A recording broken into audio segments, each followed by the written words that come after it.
શું? તો કે જય જય શ્રી યમુના. તો ન આવડતો હોય તો એ મારા મોબાઈલમાં છે. એ કૈલાબેન મોબાઈલમાં કાઢીને, હવે મને તો આવડતું હતું પણ એ બોલે એમાં હું રાજી હતી. એટલે કે મેં કીધું મને એકાદ કરી આવડે, હાલ આપણે બે ગાય, મોબાઈલમાં છે. એના મોબાઈલમાંથી ગાયું. હવે તો રોજ એવું થઈ ગયું, આવે હાલ જય જય શ્રી યમુના. ઘરમાં ઠાકોરજી બિરાજે ને પછી આમાં શબ્દ વાપર્યો છે કે પુષ્ટિમાં આવીએ ને એટલે મર્યાદાના સાધનો એની મેળાએ છોડીને જતા રહીએ છે. આ જતા રહ્યા, કાંઈ કરવું પડ્યું, કાંઈ કરતા કાંઈ. અને મિશ્રીમાંથી અત્યારે સખડી ધરવા માંડ્યા. બે માણસોએ બહારનો છોડી દીધો. છોકરાઓ નાના છે, જે ટાઈમમાં થાય છે બિચારી, પણ એનું વર્ક એ મને જેવું આવડશે એવું કરીશ. એ કે ભાત શાકે બનાવે ને ખીચડી શાકે બનાવે, પૌવા નથી આવડતા. એટલે અમારા ઠાકોરજી 3 દીકા ભાત શાક ખાય અને એ કે કાં ખીચડીને શાક ખાય, દહીં તો હોય. તો આની અંદર લખ્યું છે કે પુષ્ટિમાં આવો ને એટલે મર્યાદાના સાધનો એની મેળાઈ છોડીને વયા જાય. વયા ગયા. સેવા ફળ ગ્રંથમાં કહેલા ફળની એવોને પ્રાપ્તિ થાય છે. જેવો પ્રકૃતિ માયામાંથી ઉત્પન્ન થયેલા છે તેવા અસુરોને તો સંસારમાં ભમવાનો નિશ્ચય થયેલો હોવાથી એ લોકોને અંધતમસ નામના મહાનરકમાં પ્રવેશરૂપ મુક્તિ મળે છે.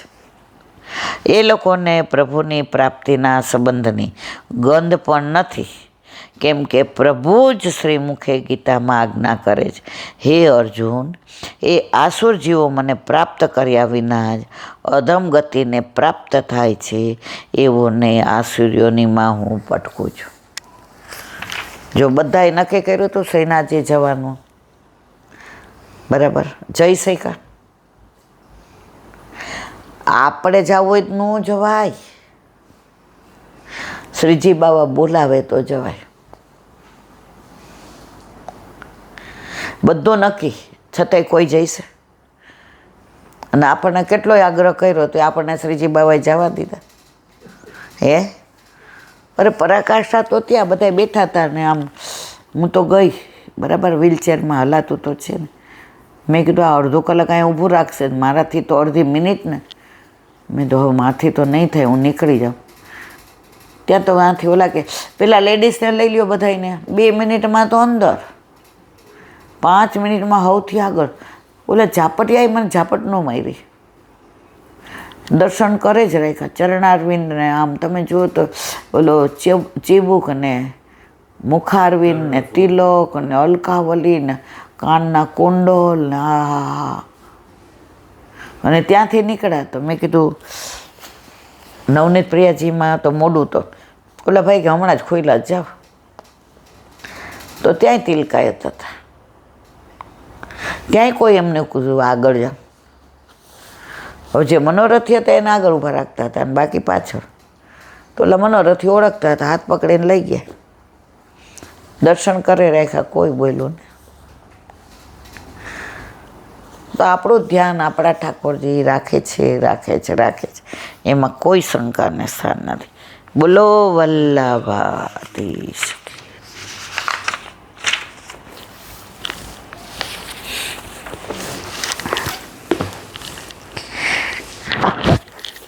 દયારામભાઈના ચંદ્રાવલા.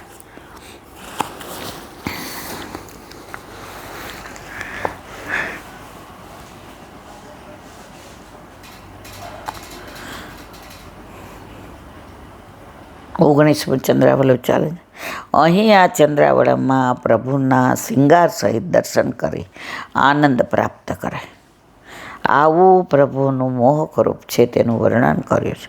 આવા પ્રભુના સ્વરૂપનું દર્શન કરી હૃદયમાં ઉતારવું, તેનું ધ્યાન ધરવું.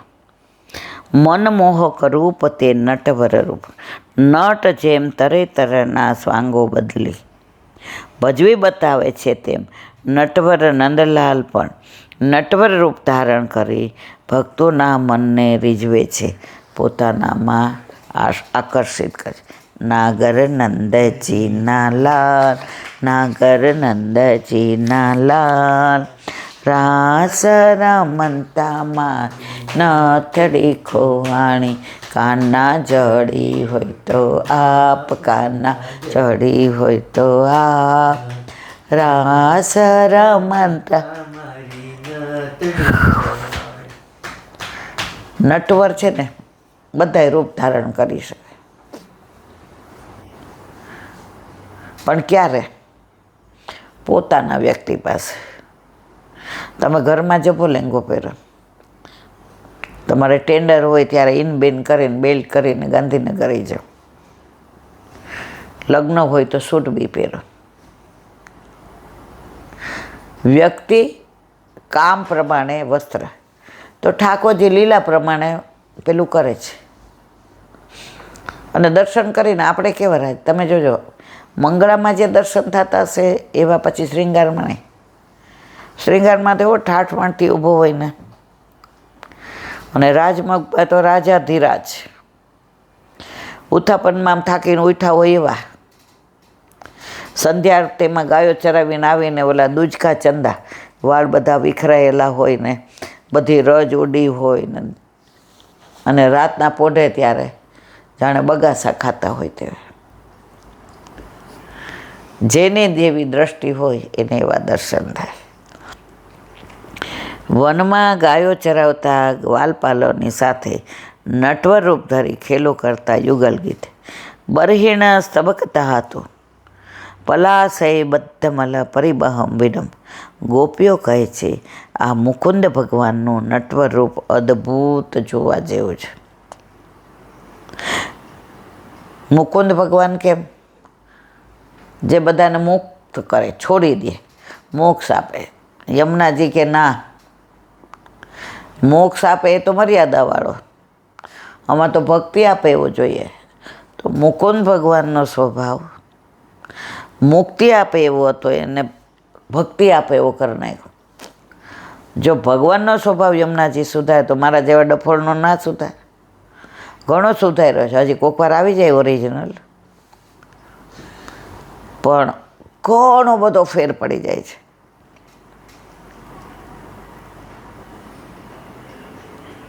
ક્યારેક મયુર પીછના ગુચ્છા, જુદા જુદા ધાતુઓનો લેપ તથા રંગબેરંગી ફૂલો અને પાંદડાઓનો શૃંગાર શ્રી અંગમાં કરે છે.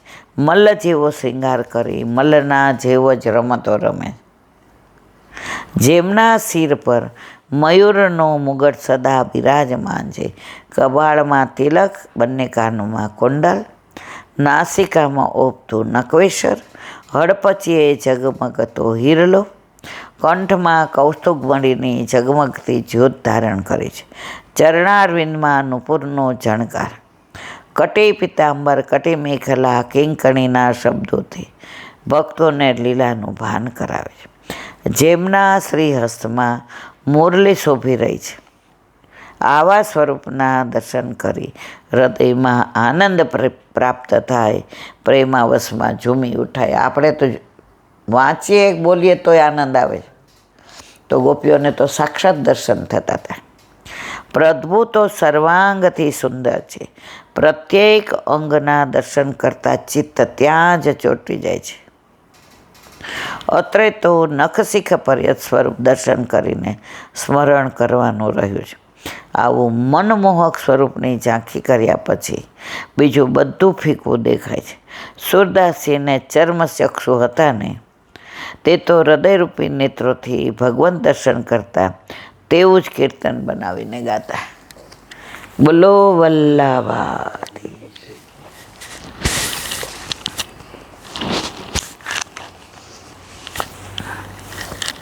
શ્રી વલ્લભાધીશ. સુબોધિનીજીનું પાન. વલ્લભ કૃપા કરે તો થાય. આને સ્પર્શ કરો, આપણા બસની વાત નથી. હવે પેલો શ્લોક છે કિમ આસનમ ગરુડાસન, એનું આગળ વિવરણ કરે છે કે આપણે નમન કરવા સિવાય બીજું કશું ન. જેને ગરુડનું આસન છે, કૌસ્તુભમણી જે ધારણ કરે છે, જેના ચીબુકમાં કોઈનો હીરો ન હોય એવો હીરો છે, એને શું તમે આપવાના સિવાય કે નમન. હવે આગળ જ્ઞાનીઓના લોક અને પરલોકના ફળમાં વૈરાગ્ય હોય છે, એટલે એમને ભગવાન સાથે સાયુજ્ય કે ભક્તિ રસની પણ ઈચ્છા હોતી નથી. છતાં પણ ભગવાન સાથે જવાની શક્તિ, સ્થાન અને ગુમાવવાના કારણો, વિઘ્નોનો અભાવ એને પ્રાપ્ત થયેલા જ્ઞાન વગેરેના રક્ષણની જરૂર તો છે જ. આ બધા માટે નમન કેમ નથી કરતા એવી શંકા થાય ત્યાં કહે છે, પરાયણમ ઇહ, આ સંસારના પ્રવાહમાં પોતાનું પરમ કલ્યાણ ઈચ્છનારાઓ જે પરાયણમ આશ્રય થયેલા છે, એટલે કે રક્ષણ કરનાર છે એવો અર્થ થાય છે. ક્ષેમ મહેચ્છાતમ, અહીં કલ્યાણ ઈચ્છનારાઓનું 3 પદથી ભગવાનનું ચરણારવિંદ સર્વ સાધક છે એમ જણાવ્યું છે. ચરણારવિંદ પકડી લ્યો પછી કાંઈ કરવાનું રહેતું જ નથી. અહીં ક્ષેમ પદથી જ્ઞાનાદિનું રક્ષણ, ઈહ પદથી સ્થાનનું રક્ષણ અને ઈચ્છતામ પદથી જ્યારે ભગવાનના સાથે જવાની ઈચ્છા થાય ત્યારે એવી શક્તિનું જ્ઞાન કહેલા જ. જો કે વાક્યનો આ અર્થ નથી, પણ શબ્દનો એવો અર્થ થાય છે. દેહકાળના પ્રવાહમાં ઉત્પન્ન થયેલું હોવાથી કોણ? જીવ. નમન થઈ શકે તે માટે પણ દેહના રક્ષણની કામના કરવી. જો ઘણા જે કે એક જણને તાવ આવ્યો કે દવા લેવા ન જાવ, ભગવાન સારું કરી દેશે. ભગવાનને શ્રમ શું કામ આપવો છે? જે દવાથી સારું થઈ ગયું તો ત્યાં તમે ફૂંકા ભગવાનને દોરો છે.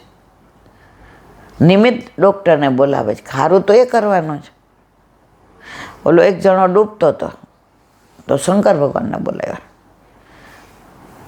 માતાજીને બોલાવ્યા, માધવને બોલાવ્યા.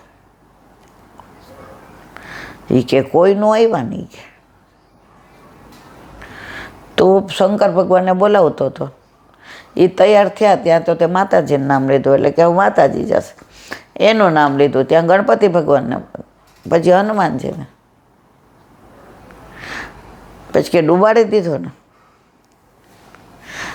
તો કે તે એકને બોલાવ્યા હોત ને તો ડૂબત નહીં,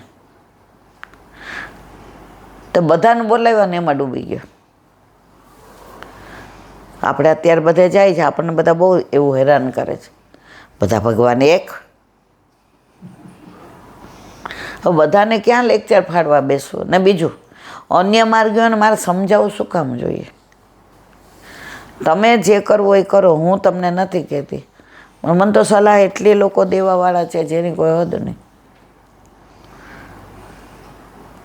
હવે અહીંયા આવી જાય કે હું તમને કહું ને તો તમે ઊભા થઈ જશો, પણ મારે ખાલી વૈમનસ્ય સર્જાવા દેવું નથી.